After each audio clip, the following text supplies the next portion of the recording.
We are Blair and Celia. We live in the Sierra Nevada mountains of California, where we love to mountain bike and hike in the summer. We love the snow and we love to Nordic ski and backcountry ski in the winter. We own a Beneteau Oceanus 423 sailboat that we keep in the San Francisco Bay Area, where we sail locally. We love to explore this beautiful world, and one of the ways we do that is by chartering sailboats. We are in the Will Rogers Museum in Claremore, Oklahoma, which is where he grew up, and then he bought 20 acres here, and they have a family tomb here where he's buried.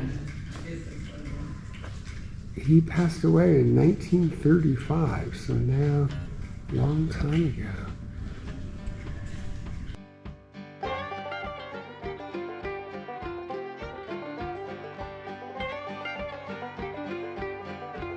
Will Rogers was an actor and humorous social commentator who was born a citizen of the Cherokee Nation. He is known as Oklahoma's favorite son. One of his favorite sayings was, "I never met a man I didn't like." He was friends with every president, starting with Theodore Roosevelt. He served as Goodwill Ambassador to Mexico and briefly as mayor of Beverly Hills. He died in a plane crash along with aviator Wiley Post on a flight between Fairbanks and Point Barrow, Alaska.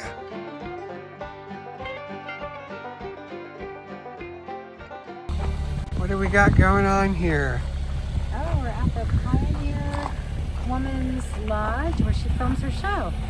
And look, just the same way you're enjoying the view, look, one of the dogs is enjoying the view too. And look at their view, and this is all part of the Drummond Ranch as far as we understand it. It goes on and on all over. Pretty cool, huh, my dear? We had breakfast at the Pioneer Woman's Mercantile in Pawhuska. We found out the lodge was open for visitors, so we picked up free tickets at the counter and headed out. It's a pretty far drive outside of town, and we were partly on a gravel road. The lodge is beautifully decorated. There are several ensuite bedrooms with that incredible view. Since it is pretty remote, the camera crew who are from the UK would stay in those rooms when they were filming shows. If you watch the show, you will notice more recent episodes are filmed at the Drummond's new ranch house. Besides the kitchen used for filming, there is a large commercial kitchen in the back. I was really impressed with the pantry full of colorful dishes and appliances.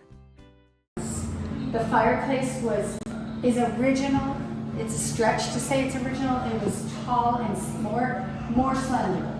It was floor to ceiling, but more slender, and it was not a see-through. It was a one-sided fireplace, and all the Drummonds bulked it up and made it more beautiful. 2 days later, we were in Wilburton, Oklahoma, where we stayed in a lovely 2-bedroom cabin at Robbers Cave. We took a beautiful hike to Lake Wayne Wallace. The next day, we went hiking on the property that we own in Red Oak, Oklahoma.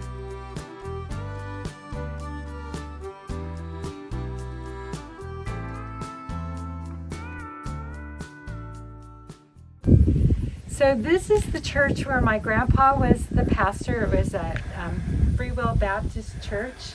And it was just the rock building. There's been some additions to it now. I think it was the community center, and they just leased it out. And they had all kinds of neat things when I was a kid. At Christmas time, they'd have what they called a pie supper, where the ladies brought a pie, and they got auctioned off, and the guys bought the pies, and they'd come up here and get a Christmas stocking every year from Santa. The morning that we were leaving Oklahoma, heading for Nashville, Tennessee, they were setting up for the Robbers Cave Fall Festival. There would be 200 arts and craft vendors, a lot of delicious food, and 500 of the finest pre-1984 hot rods. They were expecting 80,000 visitors. I had the opportunity to attend several years ago, and it was really fun.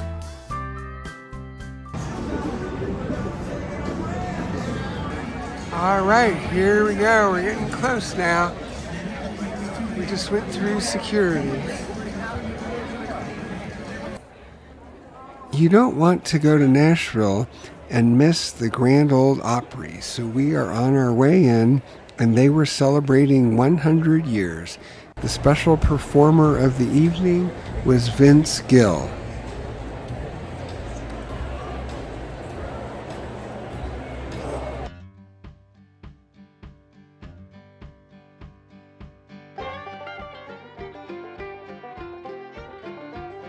Okay, we are meeting in front of DeAndrew's Bakery here in Nashville for a little walking tour. And looks like the rain is just stopping. We may get lucky. Well, welcome to A Little Local Flavor. I'm Jessica. I'm going to be your guide today. I decided that he really wanted to be a chef. So he moved up to New York City, went to the Institute for Culinary Education, and upon graduating got an internship with the 3-star Michelin restaurant, the Gotham Grill, in downtown New York City, which is a very well-known restaurant. He was their pastry chef. He was interning as their pastry chef, which is how he learned how to make all of these amazing, delicious, so good pastries. Highly recommend if you can get back to get one. After that, he actually became the executive chef at the Kimberly Hotel, which is a 5-star hotel downtown New York City. And then he opened a restaurant with his best friend called Shishia in Chinatown. All of those very successful places, but he really missed family. So he decided in 2017 to come back to Nashville and open up DeAndrew's Bakery, and we are so glad he did. He was actually nominated for the James Beard Award in 2024 and was a runner-up for that. And he was just voted Best Bakery by Nashville Scene, which is our local magazine, newspaper publication, and one of the top 5 restaurants in Nashville by Time Out magazine. So he is doing very well. We are very happy to have him here. I hope you all enjoyed your sandwich. Yeah? Excellent, excellent. Well, we are going to walk down to Teddy's next. We're going to make one little stop along the way. On our way to our next tasting, we stopped at the historic Roman Auditorium. There was some music interfering with Jessica, but she told us a great story. The Roman Auditorium is the Carnegie Hall of Country Music, established in 1891. It was named after Thomas Ryman, who made his fortune from gambling, drugs, prostitution, and alcohol. How did a church become named after a man who made his fortune this way? This was due to Reverend Sam Jones. He was a preacher who did 10 revivals outside of town. Thomas Ryman found his patronage declining, and he was told that this preacher was converting everyone, so people were turning away from these vices. He decided he needed to put a stop to this, so he and his friends went to a service, and as soon as the preacher started talking, Thomas's friends jumped up and started yelling. To make a long story short, Thomas made his friends sit down so he could hear the sermon. By the end of the sermon, Thomas was a Christian. He stopped the gambling and prostitution and drug part of his business. He then built the church, which is now the Roman Auditorium, and invited the Reverend to preach there. Now, this was solely a church until 1925. And in 1925, WSM, the radio station that now broadcasts the Grand Ol Opry, was looking for a home for this radio show that they were doing that had gotten so popular that everybody wanted to see it in person. So they said, hey, do you think we could use your church for one night a week to put this show on, see how it goes? And they said, yeah. So they came out here, they did this show, people loved it, and hence was born the Grand Ol Opry. If you have not been, Robert's Western World is like the truest honky-tonk that you'll get downtown on Broadway. That's the one with the big red booth. It used to actually be a Western wear store, and they started adding music in order to bring people in, and the music got more popular than the actual goods, so they ended up just doing away with the goods and making it bar. I would also highly recommend AJ's Good Time Bar if you like 90s country. That is the 90s country place to go. Pizza shot, take me to the moon. I think where now then she's moody, she's a sad and something. And they're blowing is a tall place to land and a good feeling though. More conversation, wouldn't miss for nothing. She's a fight when she's mad, love her when she's hungry and she's yeah. We're going on the Puddle Tavern.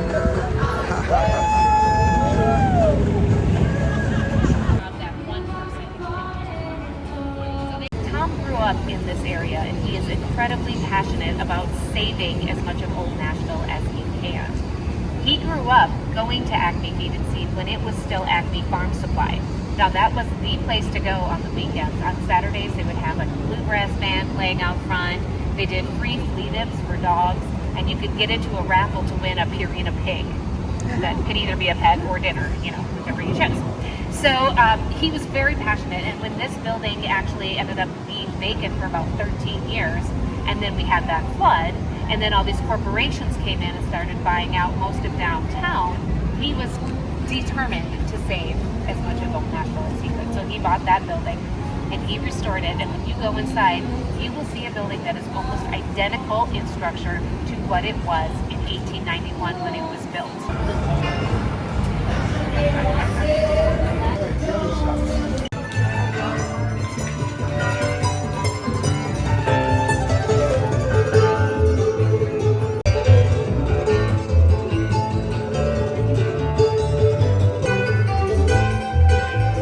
The first floor of the Acme Feed and Seed is a take on a classic honky-tonk. There we enjoyed music and a yummy tri-tip salad. The second floor is a favorite local hangout that has 22 TVs for watching sporting events. They offer a full menu and a variety of hand-rolled sushi creations. The third floor is the hatchery used for private events. Our destination was the rooftop bar to take in the views of Nashville.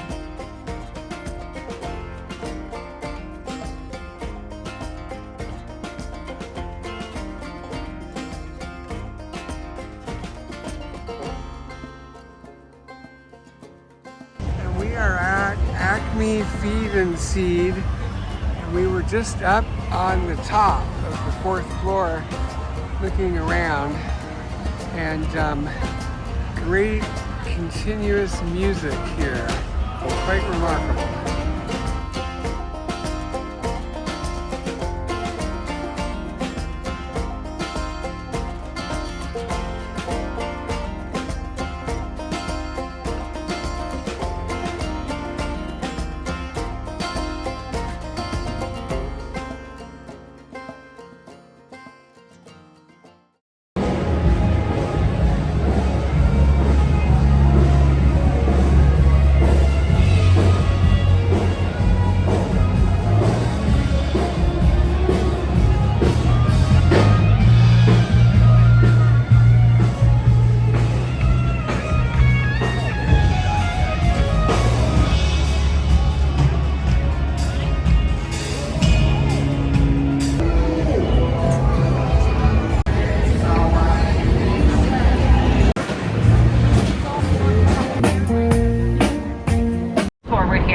We are going to talk about the Country Music Hall of Fame. Has anybody been or planning to go to the Country Music Hall of Fame?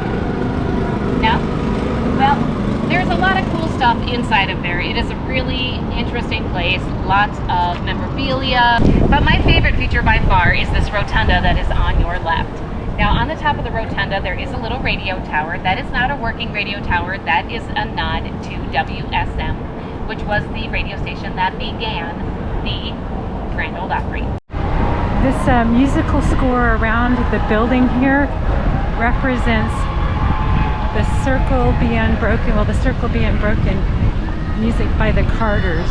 He was kind of adopted by all the businesses here. He would run in and out of the restaurants and bars, and everybody loved him, but this was where he spent most of his time. Cool. So when he passed away, they actually cast him in bronze and renamed this alley Butler's Run after him. It's so cute, right? The story of Pralines by Leon starts with a gentleman named Constantine Focus. He emigrated over to New Orleans from Greece in 1888, where he learned the art of the candy making business, specifically the French praline. He ran that business his whole life, and his sons actually took over the business when he got older. Back in those days, when you got a candy like this, like a praline or a caramel, you didn't go to a Five and Dime, right? You could only get hard candy there. You had to go to a specialty candy shop. These places were decked out to the nines. They had velvet curtains, they had chandeliers, brass accents, people got dressed up, and you will see in the photos that they were lined up out the door to get these specialty candies. So on Christmas Day of 2020, about 2 weeks after we had multiple tornadoes tear through East Nashville, and devastate areas in Kentucky, we had a gentleman come downtown in an RV, parked it right here in front of the AT&T server building, and he started playing a recorded message saying, "This vehicle will detonate in 15 minutes. Please evacuate the area." And then he would play Christmas music. And he did a 15-minute countdown. And then at exactly 6:15, he played Petula Clark's Downtown and detonated the vehicle. It completely devastated these buildings, basically from this one at the end all the way down to that light peach-colored one. Those buildings all had structural damage on the outside and interiors. Everybody else down the block had their windows blown in at the very end. People will be standing in the street with this. This is Printer's Alley, also lovingly nicknamed Nashville's Dirty Little Secret. So Printer's Alley is pretty aptly named. Back in the turn of the century, this was all filled with print presses, all the way down from Commerce Street, all the way up to the Capitol. Lots of small publications, 2 major newspapers, including our local newspaper, the Tennessean, which is still being printed today. It is just in Knoxville now, not here anymore. But back during Prohibition, because this was so secluded and so loud with those print presses running, they decided that they had a little bit of an advantage and maybe would make a little extra money on the side. So they all dug out their basements and made speakeasies. All up and down here, there were speakeasies under every printer in this area. So that was probably about 30 or 40 of them down here. Now, we are in the buckle of the Bible Belt, and people here are very adamant about being rule followers. So all of the speakeasies in town were being shut down, except for the ones in Printer's Alley. And people were starting to get all up in arms going, why are these not being shut down? So finally, after enough prodding and enough questioning, the mayor came out and made a statement. And he said, "I just want you to know, the speakeasies in Printer's Alley will never be shut down, because that's where I get my alcohol. And just for good measure, here are all the other judges and officials who also get their alcohol here, so you can guarantee these will never be shut down."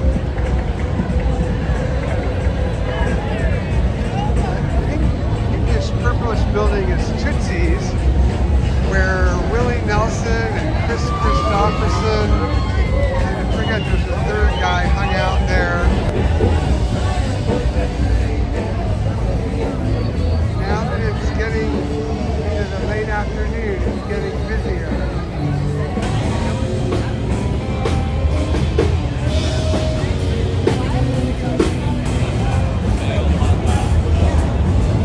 All right, we are at the entrance to the Country Music Hall of Fame Museum. It's a really gorgeous, cleverly designed building. Like, for example, those vertical windows are 3, 2, 3 all the way across. They represent the keys of a piano board. They made those windows are the black keys.